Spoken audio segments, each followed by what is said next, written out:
మీ సంతాన కలను నిజం చేసుకునేందుకు ఈ రోజే 49 సంప్రదించండి 9390501418. Welcome to Telugu popular TV. ఇప్పుడు తెలంగాణలో ఎక్కువగా చర్చించుకుంటుంది పొలిటికల్ సర్కిల్స్లో ఎస్ఐఆర్కి సంబంధించి.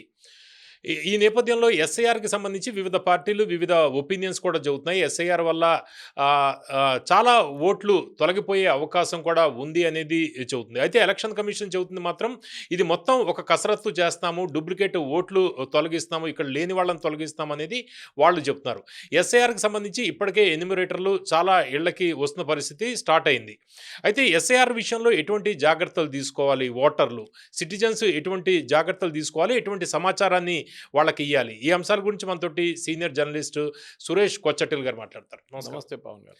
సురేష్ గారు, ఇప్పుడు ఎస్ఐఆర్ అంటే భయం పుట్టుకుంటుంది. ఎందుకంటే వెస్ట్ బెంగాల్లో ఫలితాలు ఎస్ఐఆర్ ఒక ప్రధానమైన కారణం, దానివల్లే బీజేపీ అధికారంలోకి వచ్చింది అనేది కొంతమంది చెప్తున్నారు. ఇప్పుడు తెలంగాణలో కూడా ఎస్ఐఆర్ జరుగుతుంది. ఎస్ఐఆర్ వల్ల ఏం జరుగుతుంది అని ఒక ఆందోళన వివిధ రాజకీయ పక్షాల్లో కూడా ఉంది. ఎస్ఐఆర్ విషయంలో ఓటర్ల దృష్టిలో కూడా మీరు చెప్పండి, ఓటర్లు ఎస్ఐఆర్కి ఏ విధంగా సహకరించాలి, ఎటువంటి జాగ్రత్తలు తీసుకోవాలి? పవన్ గారు, అక్కడ వెళ్లే ముందు మనం వెస్ట్ బెంగాల్ గురించి, వెస్ట్ బెంగాల్లో ఎస్ఐఆర్ పెట్టారు, దాంతో బీజేపీ గెలిచారంటే నేను అన్ని కాన్స్టిట్యున్సీ అక్కడ బీజేపీ గెలిచిన కాన్స్టిట్యున్సీ కానీ తృణమూల్ గెలిచిన కాన్స్టిట్యున్సీ కానీ అంతా అనలైజ్ చేశాను. అక్కడి నుంచి ఎంతమంది ఓటర్ని తొలగించారని చెప్పారు. ఈవెన్ హిందుస్థాన్ టైమ్స్ చాలా బాగా ఒక సర్వే, అంటే ఒక స్టాటిస్టికల్ సర్వే చేశారు. ఎక్కడ లేదు, 30 సీట్లలో కూడా డిఫరెన్స్ రాలేదు. ఇన్ఫ్యాక్ట్ సుప్రీంకోర్టుకి వెళ్ళారు వీళ్ళు లాస్ట్ ఎలక్షన్ రిజల్ట్ వచ్చిన తర్వాత కూడా. అక్కడ కూడా వాళ్ళ పిటిషన్లు అన్నారు only 30 seats made a difference. బీజేపీకి 208 వచ్చింది కదా, ఇంకో 30 తగ్గితే 170 వస్తుంది, వాళ్ళకి 178 అని వస్తుంది. సో అక్కడ రిజల్ట్ ఇంపాక్ట్ కాలేదు. జరిగింది ఏంటంటే అక్కడ ఉన్న duplicate voters, dead voters, absentee voters, permanently migrated voters and Bangladeshi వీళ్ళు తొలగించేశారు అక్కడి నుంచి. వెస్ట్ బెంగాల్లో ఎంత, ఒక 90 లక్షలు కదా టోటల్ ఫిగర్. యూపీలో 3,28 లక్షలు. ఎవరు గొడవ చేయట్లేదే. సమాజ్వాదీ పార్టీ వాళ్ళు చేశారా? చేయలేదు, వాళ్ళ ముస్లిం కదా, వాళ్ళ కూడా ఓటింగ్. గుజరాత్లో 2,20 లక్షల మందిని తీసేశారు, ఎవరు గొడవ చేయలేదు. బెంగాల్తో జరిగిన ఎలక్షన్లో అదే టైంలో ఎస్ఐఆర్ జరిగిన స్టేట్ తమిళనాడు, 1 కోటి మందిని తీసేశారు, ఏం గొడవ జరగలేదు. పవన్ గారు, ఏం జరిగిందంటే లాస్ట్ ఎస్ఐఆర్ జరిగింది 2000, 2003. కొన్ని స్టేట్స్లో 3లో జరిగింది, కొన్నిట్లో 2లో జరిగింది. ఇప్పుడు మనకి ఒక 2 తీసుకుంటే 2002 అని తీసుకుంటే మనం ఇప్పుడు 24 సంవత్సరాల తర్వాత నెక్స్ట్ ఎస్ఐఆర్ చేస్తున్నాం. ఈ నడుమిట్లో ఎప్పుడైనా మనకి ఎస్ఆర్ జరుగుతుంది, రివిజన్. మీ ఇంటికి వస్తారు, మీరు ఉన్నారా లేదా అని చూసి కొట్టికి వాడేసి. కొంతమందికి ఉండదు, ఎలక్షన్ రోజు పొద్దున మీరు చూసుంటారు, చాలామంది తిరుగుతూనే ఉంటారు, మా పేరు లేదు, మా పేరు కనిపించట్లేదు అని చెప్పేసి. అది ఎస్ఆర్. ఎస్ఐఆర్ అది కాదు. ఎస్ఐఆర్ కంప్లీట్లీ మీరు ఒక కొత్త లిస్ట్ తయారు చేస్తున్నారు. మొదటిసారి ఇది అంటే మొదటి కాదు, దీనికన్నా ముందు ఎస్ఐఆర్ 10 సార్లు జరిగింది. ఎస్ఆర్ జరిగింది, ఇప్పుడు ఈవెన్ ఎస్ఐఆర్ 10 సార్లు జరిగింది. ఇప్పుడు from independence till 2002 10 times SIR has been held. Problem ఎక్కడ లేదు. ప్రాబ్లం ఏంటంటే ఇంత ఇంటెన్సివ్గా జరగలేదు. అప్పుడు ఏదో పై నుంచి చేసుకున్నారు, కానీ ఇప్పుడు ఏం జరుగుతుందంటే మన ఇప్పుడున్న టెక్నాలజీ యూజ్ చేసి ఫస్ట్ డూప్లికేట్ ఓటర్స్ని తీసేస్తున్నారు. గోపాలరావు ఉన్నారు, ఫాదర్ పేరు రామారావు, ఆయన అక్కడ, ఆయన ఇక్కడ, ఇది ఆంధ్రాలో ఉన్నాడు, ఇక్కడ ఉన్నాడు, అదే పేరు, అదే పేరులాగా ఉంది, మ్యాచ్ అవుతుంది. ఓకే, దాని తర్వాత వాళ్ళు ఇంకా డీప్కి వెళ్ళి ఏఐ యూజ్ చేసి లేక మిగతా యూజ్ చేస్తే తెలిసిపోతుంది ఇది ఒకటే మనిషి. ఫోటో చూస్తే కూడా తెలిసిపోతుంది. అప్పుడు తీసేస్తారు. Okay, of course you have to issue a notice saying మీ పేరు తీసేస్తున్నాం అని చెప్పేసి, లేకుంటే మీరు ఆబ్జెక్ట్ చేయొచ్చు. ఇంకా కొంతమంది చనిపోయిన వాళ్ళు, దాంట్లో మమతా బెనర్జీ పెద్ద గొడవ చేశారు, ప్రశాంత్ భూషణ్ 6 తీసుకొచ్చారు సుప్రీంకోర్టులో, వీళ్ళ పేరు తీసేశారు, చనిపోయారని చూడండి, వీళ్ళు బతుకున్నారంటే సుప్రీంకోర్టు ఏమన్నా ప్లీజ్ ఫైల్ అండ్ అఫిడవిట్ అన్నారు. వాళ్ళ పేర్లో మీరు అఫిడవిట్ ఫైల్ చేయలేదు. వాళ్ళు కాదు మనుషులు, పుట్టే డ్రామా కోసం తీసుకొచ్చారు వాళ్ళని. తెలంగాణలో ఇప్పుడు నేను చూసిన బర్త్ అండ్ డెత్ రికార్డ్స్ ప్రకారం ప్రతి సంవత్సరం 25,000 మంది చనిపోతున్నారు, అరౌండ్ యావరేజ్ 25,000 to 30,000. మీరు 25 పెట్టుకొని మీరు క్యాలిక్యులేట్ చేస్తే కూడా 24 సంవత్సరాల్లో 55 లక్షల మంది చనిపోయారు. దాంట్లో ఎస్ఆర్ ప్రాసెస్లో, నార్మల్ ప్రాసెస్లో మీరు వెళ్తే పక్కనింటి వాళ్ళని అడుగుతారు, వీళ్ళు లేరమ్మా అంటే వీళ్ళు లేరు, వీళ్ళు పోయిండు, ఆయన ముసలాయన, ఆయన లేడు, ఆయన ఎప్పుడో పోయిండు అంటారు. సో వాళ్ళు కట్ చేసేస్తారు లిస్ట్ నుంచి. But they have no proof, ఎవరో చెప్పారని చేశారు అంతే. ఇప్పుడు అట్లా కాదు, you have to have proof అనమాట. ఏం చేస్తున్నారు, బర్త్ అండ్ డెత్ రికార్డ్స్ తీసుకొని మ్యాచ్ చేస్తున్నారు. జిహెచ్ఎంసీ వాళ్ళు డెత్ సర్టిఫికేట్స్ ఇష్యూ చేస్తారు, హాస్పిటల్స్ డెత్ సర్టిఫికేట్ ఇష్యూ చేస్తారు. అట్లాంటి చాలా చోట్ల నుంచి రికార్డ్ తీసుకొచ్చి మ్యాచ్ చేసి they are using technology to remove everything, all dead voters. Duplicate voters ఇంకా ఈజీ, ఇప్పుడు చెప్పాను మీకు. నెక్స్ట్ అబ్సెంటీ ఓటర్స్, ఆ ఇంటికి వెళ్ళాం 3 సార్లు వెళ్ళాలి బిఎల్లో బ్లాక్ లెవెల్ ఆఫ్. 3 సార్లు వెళ్తే ఎవరు లేరు, అబ్సెంటీ లాక్డ్ లేరు. పర్మనెంట్లీ మైగ్రేటెడ్, అక్కడ వెళ్ళాము, ఇంటికి వెళ్తే ఇంకోరు ఉన్నారు. ఏమా ఇక్కడ ఆయన ఉండే ఎక్కడ పోయిండు, ఓ ఆయన ముంబైకి వెళ్ళి అక్కడ సెటిల్ అయిపోయింది, అక్కడ ఇప్పుడు ఇక్కడ లేడు ఆయన అంటారు. Permanently shifted.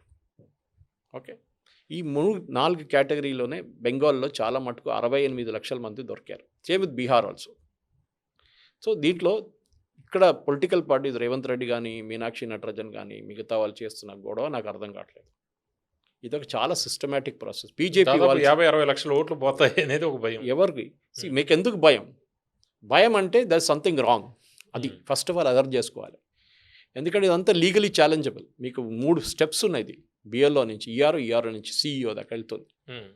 మీ ఓట్లు పో అంటే ఎలా నిరూపించుకోవాలి? ఇప్పుడు అక్కడికి వస్తారు, ప్రాసెస్ ఏంటి మీరు ఇప్పుడు ఎక్స్ప్లెయిన్ చేస్తారు. ఫస్ట్ ఈ బిఎల్ఓ రోల్ చాలా క్రూషియల్ దీంట్లో. బ్లాక్ లెవెల్ ఆఫీసర్, ఒక బ్లాక్ లెవెల్ ఆఫీసర్లో బూత్ లెవెల్ ఆఫీసర్ దగ్గర ఒక 1000 నుంచి అంటే 500 ఉండొచ్చు, 800 ఉండొచ్చు, ఆర్ ఈవెన్ 1000 ఉండొచ్చు మంది ఓటర్స్ ఉంటారు వాళ్ళ దగ్గర.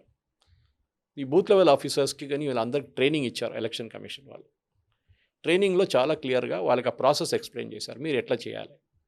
ఒకటి వీళ్ళ దగ్గర 2002 లిస్ట్ ఒకటి ఉంటుంది, మళ్ళీ వీళ్ళ దగ్గర 2026 లిస్ట్ ఉంటుంది. 2002లో ఓట్ చేసిన వాళ్ళ లిస్ట్ ఉంటే వాళ్ళకి ప్రాబ్లం లేదు. 2002లో ఓట్ చేయని వాళ్ళు ఉంటే వాళ్ళకి ప్రాబ్లం వస్తుంది. అంటే ఆ టైంలో if they are below the age of 21, అప్పుడు 21 ఉండే ఓటింగ్ ఏజ్, ఇప్పుడు 18 అయిపోయింది.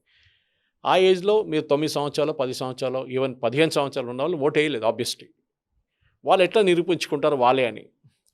సో వీళ్ళేం చేశారంటే, ఒకటి వీళ్ళు మీ ఇంటికి వస్తారు, ఇప్పుడున్న లిస్ట్ ఉంది కదా వీళ్ళ దగ్గర, ఆ లిస్ట్లో మీ ఆ పేరు ఉంటుంది. ఇంటికి వచ్చి ఒక ప్రీ ప్రింటెడ్ ఫామ్ ఇస్తారు. మీకు ప్రీ ప్రింటెడ్ ఫామ్లో డీటెయిల్స్ ఉంటుంది, పైన పేరు మిగతా డీటెయిల్స్ అన్నీ ఉంటుంది. అది మీరు 2 ఫామ్లో 2 సైడ్స్ ఉంటాయి, ఒకటి ఏ సైడ్ ఉంటుంది, బి సైడ్ ఉంటుంది. లెఫ్ట్ సైడ్లో మీరు ఎగ్జిస్టింగ్ ఓటర్గా ఫిలప్ చేసుకోవచ్చు. రైట్ సైడ్లో యువర్ పేరు లేదు మీది, అప్పుడు రైట్ సైడ్ ఫిలప్ చేసుకోవాల్సి వస్తుంది. దీన్ని మ్యాచ్ చేయాల్సి వస్తుంది. అది బిఎల్లో చూసుకుంటారు, మీ దగ్గర వచ్చి అడుగుతారు. కోర్స్ ఈ చేస్తున్న టైంలో ఈ కొత్త ఫామ్ సైన్ చేస్తున్నప్పుడు అంటే రైట్ సైడ్ ఫిలప్ చేస్తున్నారు. ఫస్ట్ టైం ఓటర్గా అంటే ఫస్ట్ టైం ఓటర్ అని కాదు, మీ పేరు మ్యాచ్ చేయడానికి కొన్ని ప్రూఫ్ ప్రొవైడ్ చేయాల్సి వస్తుంది. 14 డాక్యుమెంట్స్ ఉంది, ఎలక్షన్ కమిషన్ వెబ్సైట్లో ఉంది, కావాలంటే మన డిస్క్రిప్షన్లో వేసుకోవచ్చు, అది ఆ లింక్ పెట్టవచ్చు. పాస్పోర్ట్ కానీ, డ్రైవింగ్ లైసెన్స్ కానీ, బ్యాంక్ ఇష్యూడ్ డాక్యుమెంట్స్ కానీ, గవర్నమెంట్ ఇష్యూడ్ డాక్యుమెంట్స్ కానీ ఆధార్ ఒక కన్ఫ్యూజన్ ఉంది. కొంతమంది ఆధార్ అంటే కొన్ని ఇక్కడ తెలుగు ఛానల్స్ వాళ్ళు మాట్లాడుతూ ఆధార్ అన్నారు. Aadhaar is not acceptable as an individual document. Aadhaar identity document. Pawan గారు మీరు మీ పేరు మీద ఉన్న ఆధార్ మీరు పవన్ ఉండవాలి అనేది మనిషి మీరే, అంతే. Beyond that you're not a citizen of India అని ప్రూఫ్ లేదు. ఇప్పుడు ఇవాళ పాస్పోర్ట్ గురించి అదే అన్నారు. Passport is also not a proof కాదండి. సో మీరు అడుగుతారు, మళ్ళీ ఏం ప్రూఫ్ అని అడుగుతారు. మీకు 14 డాక్యుమెంట్స్ ఉంది, ఈ పాస్పోర్ట్ దాంట్లో ఇప్పుడు కూడా ఉంది, మీరు సబ్మిట్ చేయొచ్చు. కానీ Aadhaar as an individual document ఇవ్వలేరు, ఆధార్తో ప్రూఫ్ ఇవ్వాల్సి వస్తుంది మీకు. అది మీరు 10th క్లాస్ సర్టిఫికేట్ ఉండొచ్చు, మీ బర్త్ సర్టిఫికేట్, ఇప్పుడున్న అందరు పుడుతున్న పిల్లలకి బర్త్ సర్టిఫికేట్ ఉంది, ప్రాబ్లం లేదు. ఆ టైంలో మనకు లేకుండే 50-60 సంవత్సరాల ముందు 10th క్లాస్ సర్టిఫికేట్ ఉంటుంది. మిగతా డాక్యుమెంట్ ఎక్కడైనా మీది statement with the photo proof ఉంటే చాలు. ఇది అయిన తర్వాత బిఎల్లో 3 సార్లు వస్తారు మీ ఇంటికి. ఫస్ట్ టైం ఫామ్ ఇవ్వడానికి వస్తారు, సెకండ్ టైం మిమ్మల్ని వచ్చి ఏమైనా ప్రాబ్లం ఉందని కనుక్కుంటారు. వాళ్ళ నంబర్ ఉంటుంది, ప్రతి ఫామ్ మీద వాళ్ళ నంబర్ ఉంటుంది, బిఎల్ఓ నంబర్. మీరు ఫోన్ చేయొచ్చు. ఇప్పుడు మీతో మాట్లాడే ముందు మీరు చూశాను, మా బిఎల్ఓతో మాట్లాడాను, అల్వాల్లో మా ఏరియాలో హ్యాండిల్ చేస్తే బిఎల్ఓతో మాట్లాడాను. ఆమెతో క్లారిఫికేషన్ అడిగాను, నా ఫోన్ నెంబర్ మీకు ఎట్లా దొరికిందని. బికాస్ ఫోన్ నెంబర్ ఈ సపోజ్ బి సీక్రెట్. నా ఫోన్ నెంబర్ ఫోన్ చేసి ఆమె నెల ముందు నా ఎపిక్ కార్డ్ నెంబర్ అడిగింది. ఎందుకంటే నా పేరు ఉంది కానీ ఆ ఎపిక్ కార్డ్ కాపీ కావాలి ఒకటి అని చెప్పారు. ఇప్పుడు ప్రాబ్లం ఎక్కడ వస్తుందండి, కన్ఫ్యూజన్ 2002 and 2026లో కన్ఫ్యూజన్ వస్తుంది. 2002లో వాళ్ళ నాన్నగారు అమ్మగారు ఉన్నారు. ఇప్పుడు మీరు రిజిస్టర్ చేయడానికి ట్రై చేస్తున్నప్పుడు మీ నాన్నగారు అమ్మగారి పేరుతో మీరు లింక్ చేస్తున్నారు. అంటే సురేష్ గారు, ఇప్పుడు జనరల్గా వచ్చే కొన్ని అనుమానాలు వాళ్ళ యాంగిల్లో నేను అడిగితే, 2002లో నేను హైదరాబాద్ భరత్ నగర్ కాలనీలో ఉన్నాను. ఇప్పుడు హైదరాబాద్లోని మణికొండలో ఒక 15-18 ఏళ్ల నుంచి ఉంటున్నాను నేను. నాకు 2002లో భరత్ నగర్ కాలనీలో ఓటర్ ఐడెంటిటీ కార్డు ఉంది. నా పేరు పవన్ కుమార్, కొద్దిగా స్పెల్లింగ్ మిస్టేక్లో ఉండొచ్చు, చిదానందం ఫాదర్ పేరు ఉంది. ఇప్పుడు నేను ఎట్లా చేసుకుంటా, అక్కడ ఐడెంటిటీ కార్డు లేకపోతే అక్కడ ఓటర్ కార్డు నా దగ్గర ఇప్పుడు లేదనుకుందాం, ఎట్లా నేను లింక్? ఇది వాళ్ళు చేసుకుంటారు. వాళ్ళే బిఎల్ఓ దగ్గర డీటెయిల్స్ మొత్తం ఉంటుంది. మీ దగ్గర పాతవి కూడా ఉంటాయి వాళ్ళ మీ దగ్గర. దగ్గర వచ్చే ముందు మీకు కొత్త రికార్డ్ చూసుకుంటారు. ఉమ్. ఓకే, దాంతోని వాళ్ళు దానికన్నా ముందు మ్యాచ్ చేసి చూసుకుంటారు ఎక్కడైనా ఉన్నారా దీనికన్నా ముందు అని. అంటే మనం చెప్పక్కర్లేదు, వాళ్ళే వాళ్ళ చేసుకోవాలి. దగ్గర ఉంటుంది డీటెయిల్స్ అని. ఇది Okay. For existing voters. ఇప్పుడు మీ కూతురు ప్రాబ్లం వస్తుంది, అవును, ఆమె ఫస్ట్ టైం 2002 తర్వాత ఆమె ఫస్ట్ టైం 2 ఓటింగ్ years క్రితం ఓటు తీసుకుంది. ఇప్పుడు ఆమె ఎట్లా మ్యాచ్ చేస్తారు మిమ్మల్ని? She has to prove that you or her father. Okay. ఏంటి దాన్ని ప్రోజనీ మ్యాపింగ్ అంటారు. ఓకే, దానికి ఏం చేస్తారు? మీ నాన్నగారి పేరు ఆమె దగ్గర అడుగుతారు. మీరు form right side form fill up చేస్తున్నాడు, మీ నాన్నగారు ఈ సో అండ్ సో, ఆయన ఎపిక్ నెంబరు, ఆయన డీటెయిల్స్ ఇచ్చేస్తున్నాడు. వాళ్ళు దీంతో మ్యాచ్ చేస్తారు. ఎలా ఇవ్వాలి వాళ్ళు? అంటే వాళ్ళ ఈ ఫామ్ లోని ఇవ్వాలి, ఇంకో ఫామ్ ఇస్తారు, ఎన్యూమరేషన్ ఫోటో లేకపోతే they have to give a proof of proof citizenship proof ఒకటి ఇవ్వాలి. ఓకే, మీరే మనిషి, చెప్తున్న మనిషి మీరే. దాంట్లో మీ నాన్నగారి పేరు ఉంటుంది, మళ్ళీ మీ పేరు ఉంటుంది దాంట్లో. రైట్. అట్లా మ్యాపింగ్ చేస్తారు, మ్యాప్ చేస్తారు, మ్యాచింగ్ చేస్తారు. వాళ్ళు ప్రోజనీ మ్యాపింగ్ అంటారు. Mapping is different. ఈ మ్యాపింగ్ ఇప్పుడు 88 లక్షల మంది గల్లంతన్నారన్నారు, ఇట్స్ యాక్చువల్లీ మిస్టేక్. అది రిపోర్ట్ చేస్తున్న తప్పది. ఏమవుతుందంటే మ్యాపింగ్ ప్రాసెస్లో మొత్తం మన దగ్గర 3,38,00,000 మంది ఓటర్స్ ఉన్నారు తెలంగాణలో యాజ్ ఆఫ్ నౌ. దాంట్లో మ్యాప్ చేసినప్పుడు 88 లక్షల మంది మ్యాచ్ కావట్లేదు డేటా. ఓకే, ఏంటంటే 2002లో ఓకే సి నర్సయ్య అని పేరు ఉంది. 2026కి వచ్చినప్పుడు ఆ మనిషి పేరు చెరుకూరి నర్సయ్య అని అయిపోయింది. అప్పుడు ఆయన పేరు ఎక్స్పాండ్ చేయలేదు, ఇప్పుడు ఎక్స్పాండ్ చేశారు. చాలా మందికి జరుగుతుంటుంది అట్లా. You can go and clarify, simple. మీరు ఇమీడియట్ వాళ్ళు వస్తున్నప్పుడే క్లారిఫై చేసుకోవచ్చు, లేకుంటే మీకు ఈఆర్ఓ దగ్గర ఉంటుంది, అక్కడ వెళ్ళి క్లారిఫై చేసుకో. వాళ్ళకి నోటీస్ ఇష్యూ చేస్తారు, అప్పుడు మీరు వెళ్ళి క్లారిఫై చేసుకోవచ్చు. మార్చుకోవచ్చు కాబట్టి కొంతమంది మీరు చెప్పినట్లు ఆధార్లోనే తప్పులు ఉంటాయి. ఓకే, కొంతమంది పాస్పోర్ట్లోనే తప్పులు, కాస్త తప్పులు ఉండవు usually, but some documents they'll be mistake, spelling mistake. Especially నాన్నగారి పేరు తప్పు ఉంటుంది, ఒకసారి అమ్మగారి పేరు తప్పు ఉంటుంది, అక్షర దోషాలు కూడా అట్లా ఉంటుంది. అది కరెక్ట్ చేయాల్సి వచ్చింది అన్నమాట. దానికి ఈ మ్యాపింగ్ జరిగింది. దాని మీద పెద్ద కాంట్రవర్సీ క్రియేట్ చేస్తారు. 88 లక్షల మందిని తీసేస్తున్నారు, ఎవరిని తీయట్లేదు. ప్రతి ఇండియన్ పౌరుడికి ఓటింగ్ రైట్ ఉంటుంది. అంటే ఇది అక్టోబర్ దాకా జరుగుతుంది తెలంగాణలో. No, this will happen October final list. First process ఇవాళ మొదలైంది. As we speak June 25th, July 24th end అయిపోతుంది ఈ ప్రాసెస్. 3 విజిట్లు మీకు ఇంటికి వస్తారు వాళ్ళు. ఫస్ట్ వన్ ఫామ్ ఇవ్వడానికి వస్తారు, రెండోది డౌట్స్ క్లారిఫై చేయడానికి వస్తారు, మూడోది ఫామ్ కలెక్ట్ చేయడానికి వస్తారు. ఇప్పుడు వాళ్ళు వచ్చిన టైంలో లేకపోతే ఏం చేయాలి? మీ ఇంట్లో ఎవరొకరు ఉంటారు కదా, లేకుంటే వాళ్ళు సెకండ్ విజిట్కి వస్తారు. వాళ్ళ నంబర్ మీ దగ్గర ఉంది ఫామ్ మీద. ఫామ్ మీ డోర్ దగ్గర పెట్టేస్తారు. మీరు లాక్ ఉంటే, డోర్ లాక్ ఉంటే ఫామ్ మీ ఇంటి బయట పెట్టేస్తారు. అంటే మనం పక్క వాళ్ళకి ఎవరికైనా చెప్పాలి, అది బెటర్. లేకుంటే గాలి కొట్టుకుపోతుంది అది ఎక్కడ. ఓకే, సో మీరేం చెప్పాలి, పక్కనకు చెప్పాలి. ఆర్ ఇప్పుడు బ్యాగ్ లైక్స్ మన పాల కోసం వేస్తాం చూడండి, పెద్ద బయట ఒక బ్యాగ్ వేసి పెట్టి దాంట్లో వేసేస్తారు వాళ్ళు. కానీ వాళ్ళు వస్తున్నప్పుడు తెలిసిపోతుంది. మీ అపార్ట్మెంట్ అంటే ఈజీగా, మన ఇండివిజువల్ హౌసెస్లోనే ప్రాబ్లం వస్తుంది, అపార్ట్మెంట్లో ఉంటుంది. సో ఐ థింక్ ఇప్పుడు నేను పొద్దున కూడా కొంచెం ఛానల్స్కి వెళ్ళి చెప్పిందంటే, మన అపార్ట్మెంట్లో ఉన్న రెసిడెంట్స్ అసోసియేషన్ దీనికి ఒక ప్రెసిడెంటో సెక్రటరీ వాళ్ళు కొంచెం దీనికి కొంచెం ఇనిషియేటివ్ తీసుకోవాలి. ఓకే, అంటే అందరు రెసిడెంట్స్ అని చెప్పాలి. దీంట్లో ఇంకో మెయిన్ పాయింట్ ఒకటి ఉంది పవన్ గారు. మీరు ఎగ్జిస్టింగ్ ఓటర్ అయినా కానీ కొత్త ఓటర్ అయినా కానీ మీ ఫోటోగ్రాఫ్ ఉంటుంది already existing voters, black and వైట్లో ఉంటుంది. ఆ ఫోటోగ్రాఫ్ ఖతర్నాక్ ఉంటుంది మన దగ్గర. మనమేనో డౌట్ వస్తుంది, అది పూర్వజన్మ ఫోటోదా పూర్వజన్మలో, ఆధార్లో కూడా అంతే ఉంటుంది మన. సో వాళ్ళు ఏం చేస్తున్నారండి, ఇప్పుడు మంచి క్లియర్గా ఉన్న కలర్ ఫోటో తీసుకుంటున్నాను మీ దగ్గర. Okay, colour passport size photo పెట్టి మీద రెడీ పెట్టుకోండి.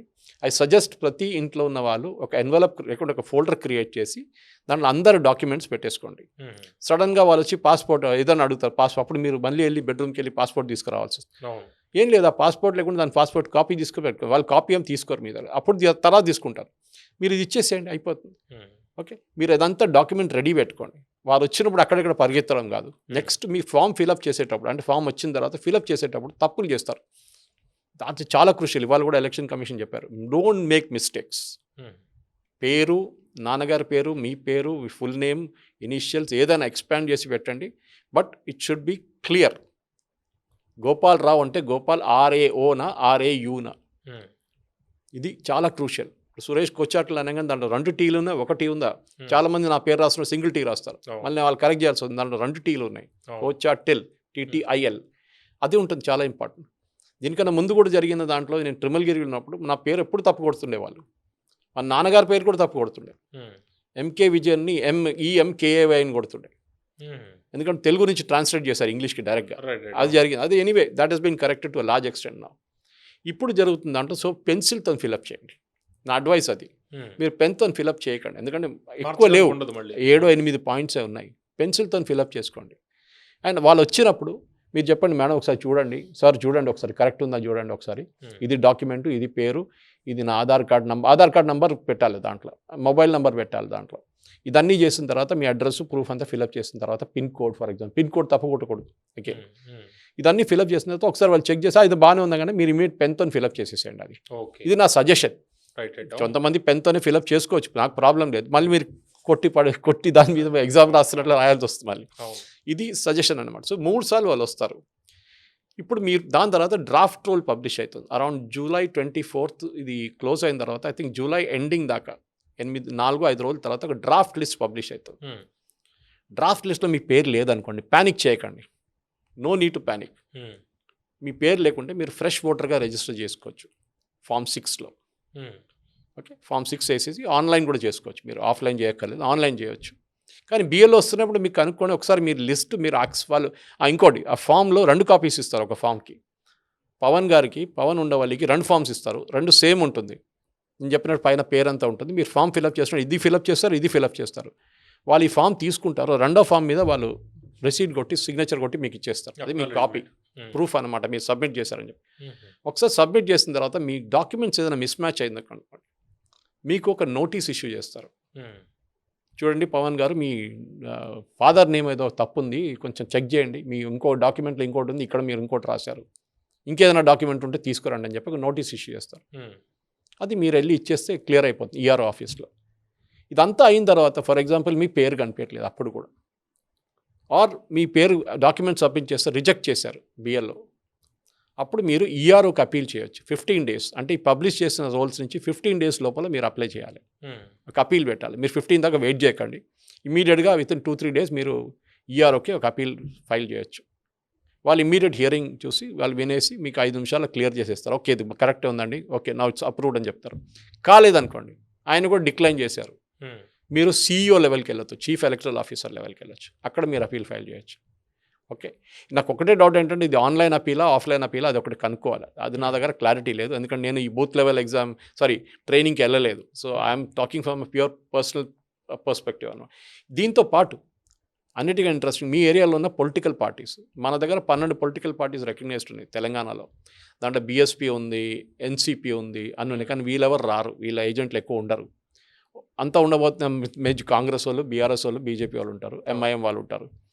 వీళ్ళు BLAని అపాయింట్ చేస్తారు, బూత్ లెవెల్ ఏజెంట్.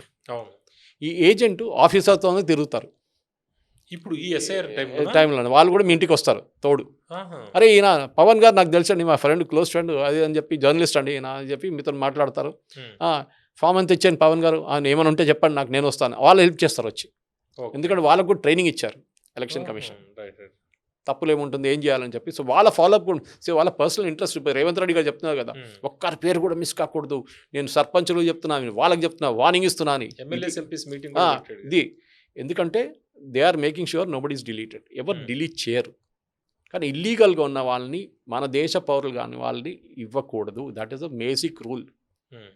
ఇప్పుడు ట్రంప్ అదే రూల్ పెడుతున్నాడు యూఎస్లో, అక్కడ ఫోటో ఐడి అక్కర్లేదు, మీరు వెళ్ళి ఓటు వేసుకోవచ్చు ఎవరైనా. ట్రంప్ అన్నాడు ఇట్లా తెలుసా, నీ కొలంబియా నుంచి వచ్చిండా, మెక్సికో నుంచి వచ్చిండా, ఇప్పుడు ఎవడు ఫోటో ఐడి లేకుండా నేను చెప్పి ఇప్పుడు కాంగ్రెస్లో వాళ్ళ పార్లమెంట్లో ఒక చట్టం తీసుకొస్తున్నారు. ఏది వాళ్ళు ఇంత బ్యాక్వర్డ్ ఉన్నారు, మనం ఇక్కడ ఆల్రెడీ ఎప్పటి నుంచో ఐడి కార్డు పెట్టుకున్నాం మనం, వాళ్ళకి లేదు. ఏది ఎలక్షన్ వేసేటప్పుడు ఐడి ప్రొడ్యూస్ చేయక్కర్లేదు. Now they are making it compulsory there also.